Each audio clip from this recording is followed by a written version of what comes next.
Hey folks, John with Alternate Arms, your friend in less than lethal self-defense.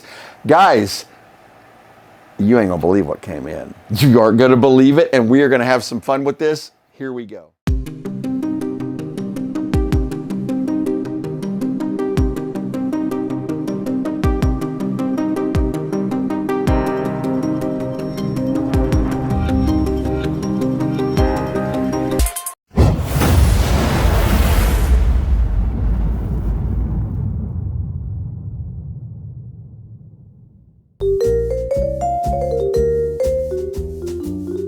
All right, guys, so before I get started on this, I want to let you know, in this line of work, if you are truly dedicated to less than lethal, truth has to be above all, because you're literally dealing with objects that will one day quite possibly save a person's life, which means that if you have a product or you have an addition to a product that is designed to facilitate that, it's got to be real, it's got to be tested, and it's got to function. Now, I had some concerns about a company, and these guys are listing on eBay right now, and I want to give you guys a little rundown on what my concern was. Now, I'm not going to blow these guys out, but you guys have all seen these little power kits that they release for the TR50 or HDR50 or the HTP50, right? You've seen these before. And if you haven't, let me get these out so I can show Stumpy this. Basically, the way the kits come, you've got, this is to screw up the CO2 restrictor into the bottom of the valve, which with the new valve you do not need, but the CO2 restrictor and this firing pin. Now, this works fine. The CO2 restrictor does what it's supposed to do. Sometimes on like HDR68, you got to put a little sealant around it, but it actually does work. The firing pin. Guys, this is the problem. I had a guy last week, actually it's been about 2 weeks ago, that sent in an HTP50, right? And he had bought one of these power kits off of eBay.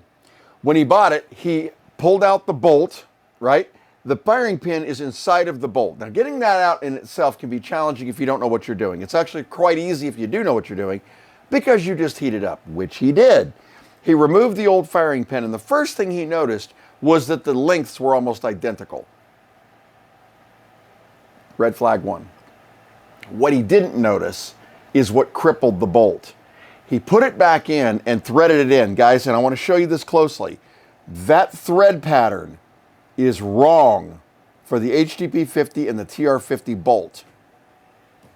He stripped out the bolt. And not only did he strip out the bolt, when he put this in there, he thought he had got it in, but it was slightly tilted. So they went back into the bolt. When every time you would fire it into the valve, it literally destroyed the O-ring inside the valve and scarred the inside of the valve. So it essentially rendered the entire weapon useless. So I have mixed feelings on the firing pin anyway.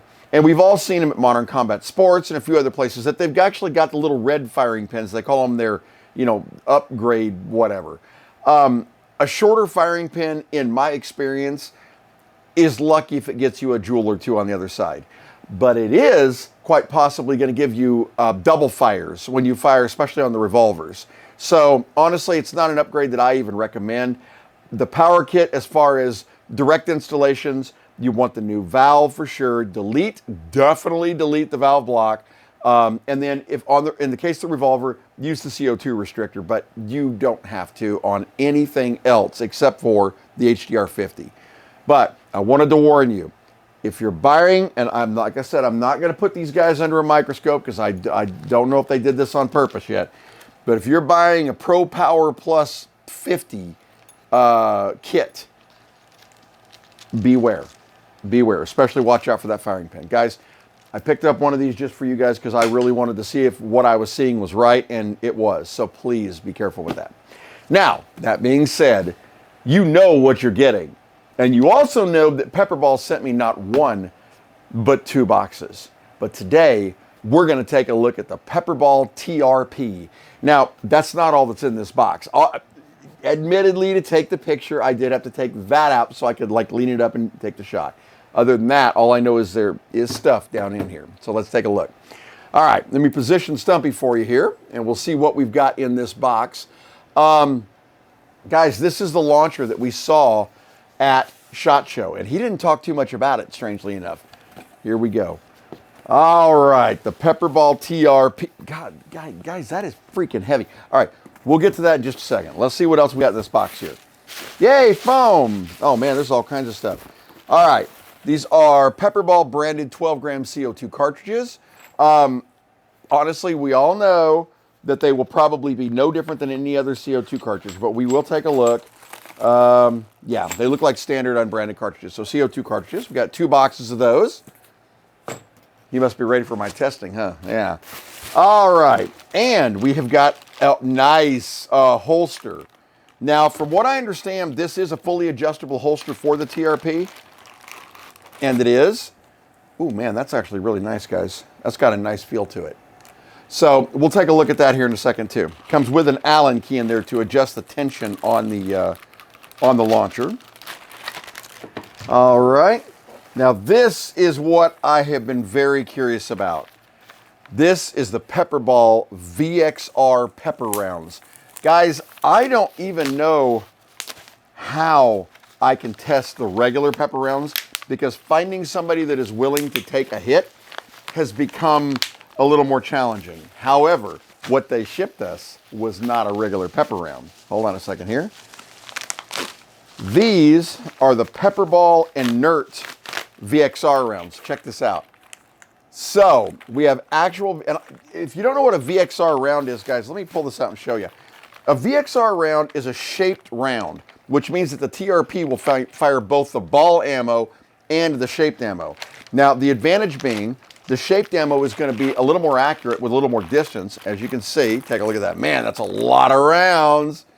Y'all know what these are going through, right? And it ain't only going to be this. Nah, never mind. Anyway, as you can see, they are shaped rounds, and they are full of the inert powder. Those weigh, I am betting 3-ish grams. By the way, if anybody wants to know what that is, ask me, I'll tell you. All right, so these are weighing 3.56 grams. All right, so that's a pretty good size round. And given the fact that you've got the hole in the back, you're going to get a lot more pressure in the back. You might also notice that it looks like it's ridged around the edge. There's a reason for that we'll get into when we look at the launcher. You'll understand in a second. So, all right, put that in there. So we have a lot of inert rounds, guys. That is wonderful because we can use those for testing. Okay, God, that's a brick. Oh, check it out. These are the round balls. So we have got some, let's see here. We have got the inert Pepperball round balls. Now, guys, this is great. As you know, I typically have been using the Pavashot inerts, but I am running out of them. So I'm kind of glad that Pepperball sent these out here, so we'll be using these on some of the videos. That's awesome. Yeah. So we have inert rounds to test for days. So let's see, is there anything else in the box? And that is, there's a dime in the box. How did a dime? Hey, Pepperball, thanks for your 10 cents. Okay. All right, so let's get this all out of the way here, and we'll get to the meat and potatoes. Now, when I say I haven't opened it, guys, just so you know, look, when I say I haven't opened something, I mean I have not opened it. I want to enjoy this with you guys. That's the whole idea. If you go out and spend money on this, I want you to see exactly what you're going to get when you open the box. So let's crack this open together, and let's see what we get. This is so exciting. So I want to, by the way, while I'm doing this, I want to put out a shout out to Pepperball for doing this. They did send these out, and I told them, look, I'll make the videos. We met them at SHOT Show. You guys have all seen that video. And they were very excited to have us do this video. There is another one coming too, which I can't tell you about. Ha. All right, let's crack this open and see what we got here. Ooh, check it out. Okay, I have never seen this, guys. That is really cool. That's like a backpack. That's exactly what that is. That's a backpack. All right, non-lethal. All right, now look. Before one of you guys goes on and says, They're less than lethal, not non-lethal. That is correct. But I think this is an indicator so that if you were carrying that backpack around, that someone might actually not think, you know, whatever. But I think. Yeah. All right. Let's crack this thing open. Man, that is brand spanking new. See what's in the front of this case here. I have no idea. Okay. Those look like mag holders. All right. Yes, there is something in the bag. We're not just, whoa. How do you get in this thing? Oh, okay. Unzip. Oh, I love my job. All right. Cracking this open, guys. Check it out. All right. So we're going to pull this out real quick. It's kind of like, I wish I could show you guys that. There is a nylon holster in here. So it's kind of holstered inside of that nylon right there. Whoa. Okay, let's get to that in a second here. Okay, in the kit, you've got a cleaning squeegee, and you've got several different Allen keys here. And looks like 2 O-rings there. I don't think those are Buna O-rings, but 2 O-rings in the bag, along with the instructions itself. And your warranty card. It looks like they shipped me out 2 extra magazines. Is there one in there? No. So there's 2 magazines in here, but one of these, so this looks like the standard, yeah, this is the standard 5-round magazine. Comes with a little piece up here to keep it clean and keep things out of it. Slide this down, lock it into place, load in your 5 rounds right there. But the other one looks like, hey, that's actually really cool. All right. That looks like an extended, no, it's the same. Oh, it's the same. Same mag. Now, I do know that the VKS has a 10-round extended magazine. It doesn't appear like there's one in here. Nope, that's it in the bag. But I do know that they actually do have them. However, the kit apparently did come with 2. That's really cool. All right, so let's take a look at this thing. Weight. That is heavier. Let me put it up here. Actually, that is almost exactly the same as a salt supply with a laser. As far as weight goes, they're almost exactly the same. Now I'm going to compare these side by side here so you can see it. By the way, you could add that Laser Max tactical laser to this one because they added these rails in here and extended this quite a bit off the last model, which is really good. But side by side, as you can see, guys, they are almost identical form factors. And I do mean, seriously, look at that. They're almost identical. The only major difference, once again, is how far back you can see the handle is on the salt supply and how this handle is more centralized to the unit. That's actually really, really nice. All right. Now, next, finally, if you saw the last video that we did on Pepperball, one of my biggest complaints was that twist to puncture. If you're in a situation that's critical, and you got to get that out quick, unless you have got serious training and you practice with it a ton, this action can be a little daunting, especially once I say if you're under pressure. If you've got something coming at you, or you're concerned, or you're backing up, or you're fleeing, that can be a little tough. They finally added a quick pierce magazine on this thing. Correction, a quick pierce CO2 chamber, because as you can see, the magazine and the CO2 chamber are now separated. That is awesome. And I am very glad to see that. All right, taking a look around here, you've got your safety on the right. There you go, safety and fire. You've got your quick pierce here, which just unscrews. Now, there is one thing that's kind of interesting about this quick pierce, and we'll go through it here in just one second. All right, on the back of the launcher, you've got your sights, which do look to be, it looks like it's fixed, but it's slightly movable in the front from left to right and in the rear. So you can move it. I don't know for sure, but I think that you can actually get other sights for this. I'll look into that one. But one thing I do like, on the back of this launcher, you actually have an Allen key right there. You can adjust velocity on the launcher using that Allen key. And from what I understand, now for today's purposes, we're not going to get all crazy with that. We'll probably do that in a subsequent video. But from what I understand, you want to take the velocity up just a tiny bit if you're using these VXR rounds, just because of the way they're shaped. So that's something we'll definitely look into. Now, we were talking about the CO2 itself. So this is your mag release, as you can see, and it is a spring-loaded mag release. So if you hit it, it springs right back. All right. Now, we were talking about the CO2. This is where it gets interesting.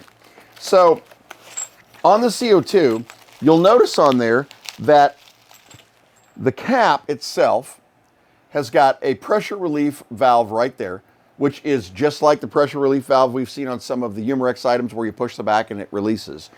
But if you look in there, what you don't have is a puncturer. So you do not have the puncturer right there, which means that the puncturer is actually located up inside the launcher. And hopefully Stumpy's getting a view of that there. In other words, CO2, instead of typically going this direction, is going to go into the launcher.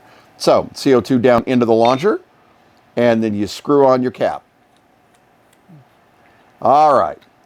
Now, what I want to do, before we take this out here, I want to go ahead and get the trigger pulls on this. So I'm going to take one of the magazines, and I'm going to put the magazine in, if I can figure out how to get that cover off. That is a really nice desk cover, guys. Seriously. That is really nice. It is well form-fitted. All right, we're going to slide that in. Now, I am going to go ahead and I'm going to puncture this CO2. As you all saw, and we will verify, no rounds. There are no rounds, all right? Brand new. All right, so let's puncture the CO2. That was, okay. Normally when you puncture a CO2, the pushback that you feel on the valve, right, when you hit it, is just the spring. There's a slight spring in there. But when you push this, there's a noticeable reverse force. You can feel it pushing back against you. All right, so we're going to put it onto fire. Now, what I want to do, let's go ahead and let's get trigger pull before we get too froggy here, because somebody always asks me about that, and we always forget it. All right, so we are now reset, and here we go.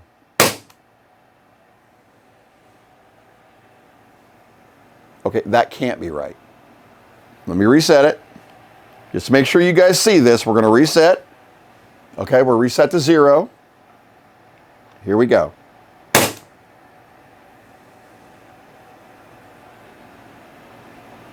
Okay. Wait a minute. All right, look, hold on. We're going to do it again. Guys, that wasn't even a pound. That is like nothing. Hold on, one more time. Okay, I'm getting anywhere between just under a pound to 1.5 pounds. Whoa! That is sensitive. Wow. And as you can hear, you hear it kind of degas. That's at the end. There you go. Now, this button can be used, just to kind of give you an idea, to degas it, but it's really hard to push. They actually, it was funny because I was looking at, when I first heard about that, I was wondering how in the world you're going to push that button. They use what almost looked like the back of the Allen key, but you can use anything flat to push that button. Hear that? To release that pressure. There you go. And then once it's released, you can drop out your CO2. I think, and I'm going to have to check this, but second only to probably the salt supply and maybe like the S1 and Sabre and all that stuff. That is the lightest trigger pull I have ever felt. That is awesome. I mean, it doesn't even really feel like you're hardly pulling the trigger. That was great. All right, here's what we're going to do.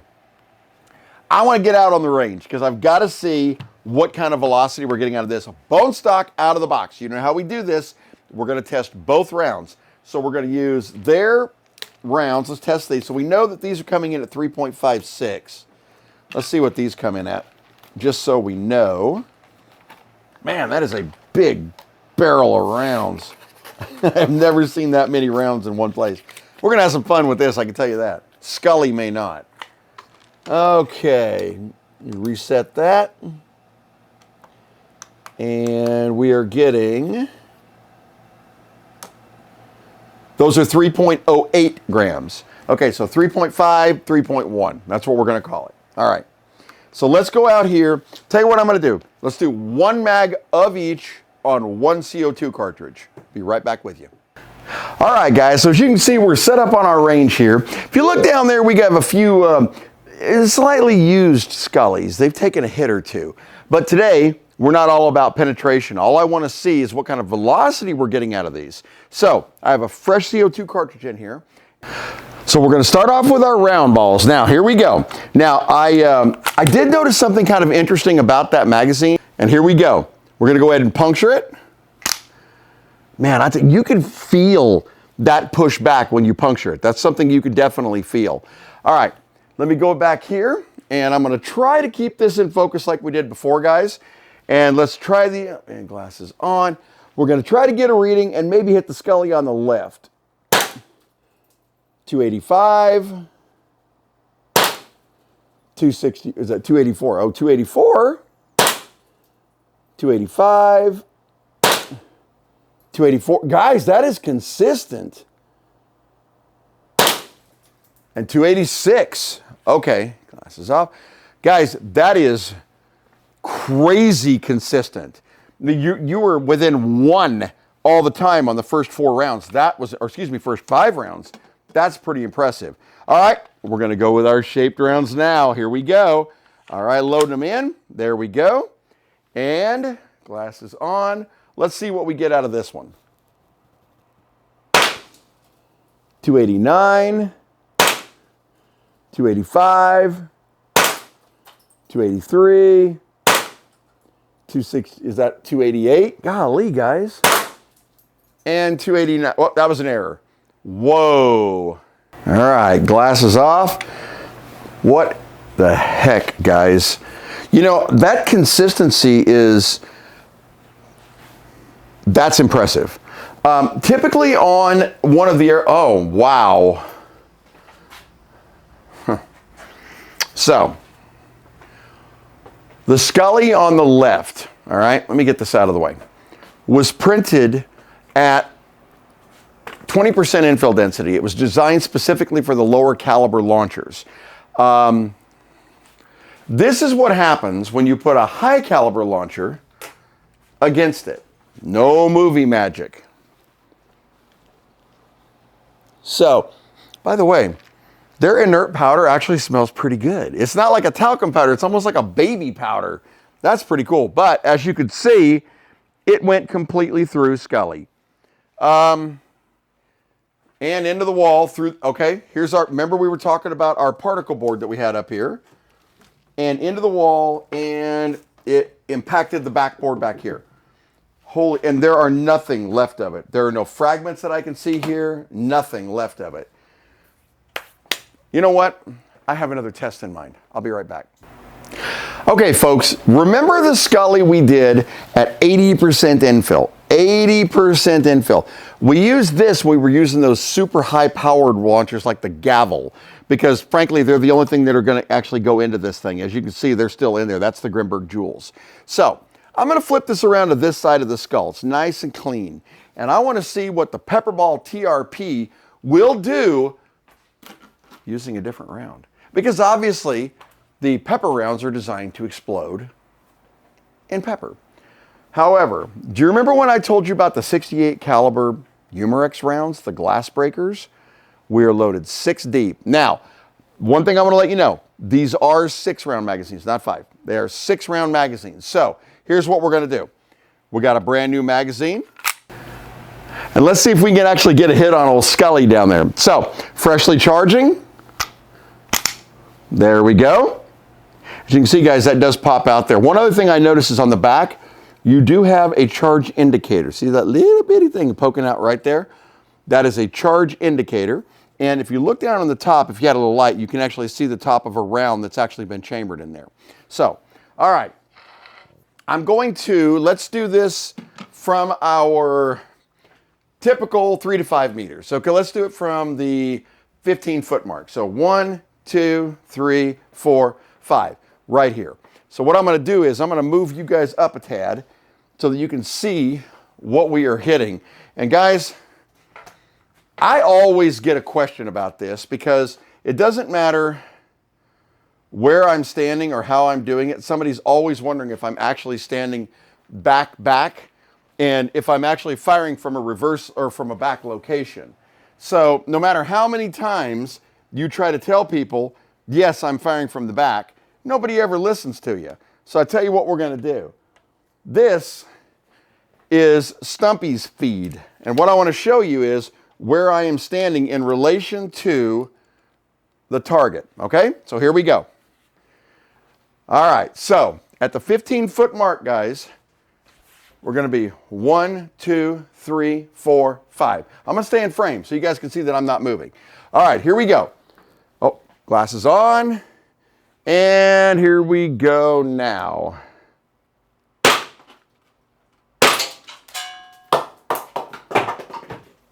Scully down. Let's go for the one on the left.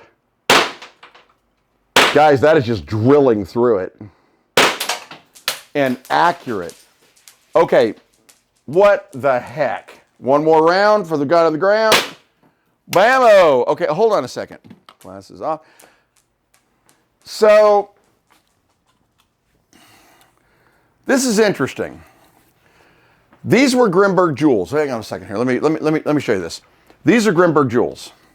These are the glass breaker ammo. So, this is hitting close to the same, at least impact value, as the Grimberg. Now, obviously, it doesn't have the same velocity because it just doesn't.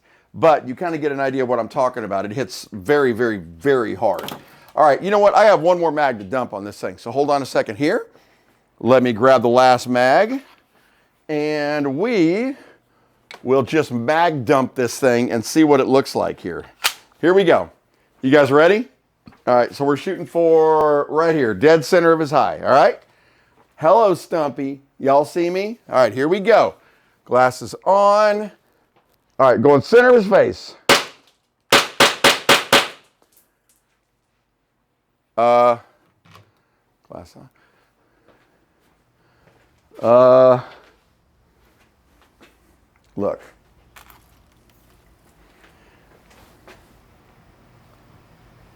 Poor Scully.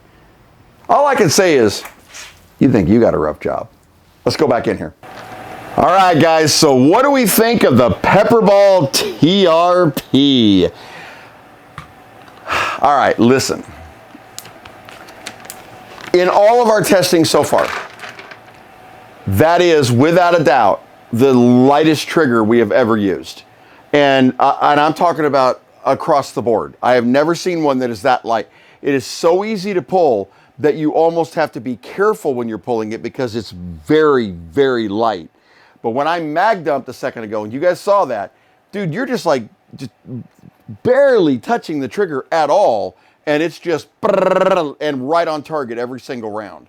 Now, one of the questions I got from a last video is, what can these do at range? How accurate are they at, say, 50 feet?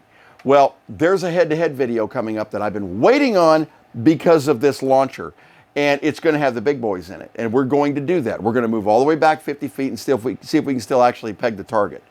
Stay tuned for that one. The magazine. Okay. If I had any complaints, and this isn't a complaint, it's just very reminiscent of something. Do you remember back when we did the Byrna video, and you would drop the magazine after having it in the launcher? So, you know, it wouldn't actually hold the ball into the breech, way back in the day. So I got 4 rounds in here, okay? I want to show you guys this. By the way, let me, this is now empty. Yep, we're good. Let me get this out of here. This is the old CO2 cartridge. Oh, and the other thing that I would kind of like to have happen, look here, guys. So on the bottom of this, you guys can see you've got that release. You still have to push that release to drain the last of the CO2. And it's not a huge nuisance, but it does mean you need something in the field because you can't just do it with your finger. It's pretty darn tight. So, all right, so we got no CO2. What I'm going to do is I'm going to put this magazine into the launcher, okay? Here we go.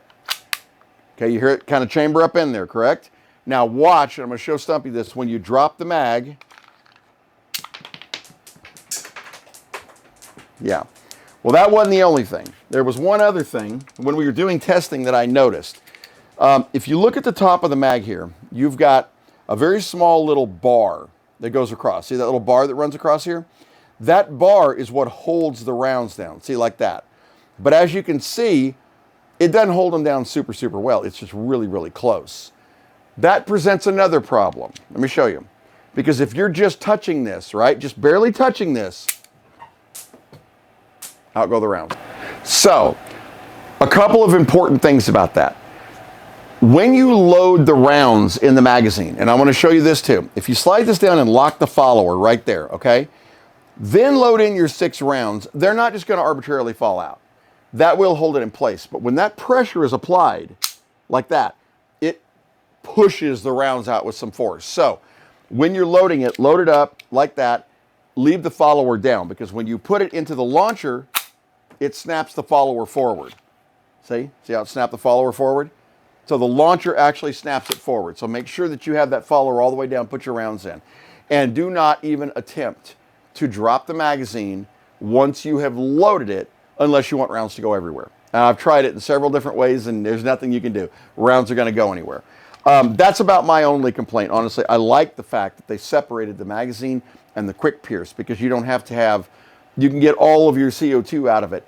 Off camera, I was able to get about 20 shots, and they still stayed in that 250, 260 range consistently. I mean, very, very consistent, which is another big bonus of this launcher. Now, we did get the holster. Let's see how that fits. Here we go. Ooh, that's snug. Of course, you can actually change that, but that actually feels really, really good. This is a belt loop right there, as you guys can actually see. So you would run a belt through that. There are other holsters, because you can obviously just put this on like this. Let me put it on real quick. I'll show you guys. And lock it into place. There you go. Now you're locked, as you can see. That's tight. Nobody's just going to come up and grab your launcher. It's tight. You see how it's not going to let go of your launcher. But if you look in the back here, and I'll show Stumpy this here in a second, you've got a little thumb lever. So when your hand is down, your thumb lever hits it and pulls the launcher out, okay? That's what's locking it into place, is that little thumb lever. And I will get a good shot of that here for Stumpy so you can see what I'm talking about. All right. So this is the thumb lever right here. So when it's in there normally, the launcher cannot be removed. But if you slide this back, you hear it click, that releases the launcher. So that's actually pretty cool. It's got a quick release on it. That's a big deal. Most of these I've seen that had a quick release, it was on the trigger area. So I kind of like the concept of having it behind it, because then your hand is in the proper position right there. So that's pretty neat. Love it. That, actually, I really like that holster. No, I'm not going to do that. No, I'm not going to do that. No, I'm not going to do that. I know y'all looking at me thinking, put it in there. No. Yeah, this is wonderful. It's built for this. As you can see, no overhang on the bottom. In fact, it's actually a little inset into the bottom there. And it just works great. So, guys, this is a killer launcher. This is a massive upgrade from the original Pepperball TCP that we actually had on the channel. God, it's been a couple years ago now. And I can see where they're going with this. This company, man, they're something else. They're always improving their product, and you know that. I have just started working with them as far as finding out how their customer service, how responsive they are to emails, and all that kind of stuff. I do have an account rep over there now that I've been talking to, and he's been very responsive. If it continues and this relationship evolves, and it may evolve, we'll see, then I may end up having these on there for you also on the website. You guys know if I don't trust it, it's not going on the website, so I want to make sure that I can, not only the launcher, but the company itself. I want to make sure that it's perfect for you guys before it goes anywhere. So, guys, thank you so much for watching. I like you. I like you a lot. Yeah, that trigger, dude, I can overlook the bouncy rounds because of how amazing that trigger is, for real. Have a fantastic week, guys. I may see you for another one this week. I had a requested video from a viewer that I cannot believe I never thought about, and we may do that here shortly. In fact, I might shoot that tomorrow for you, and you may have a quick drop, so we'll see. Have a great night, guys. Bye-bye.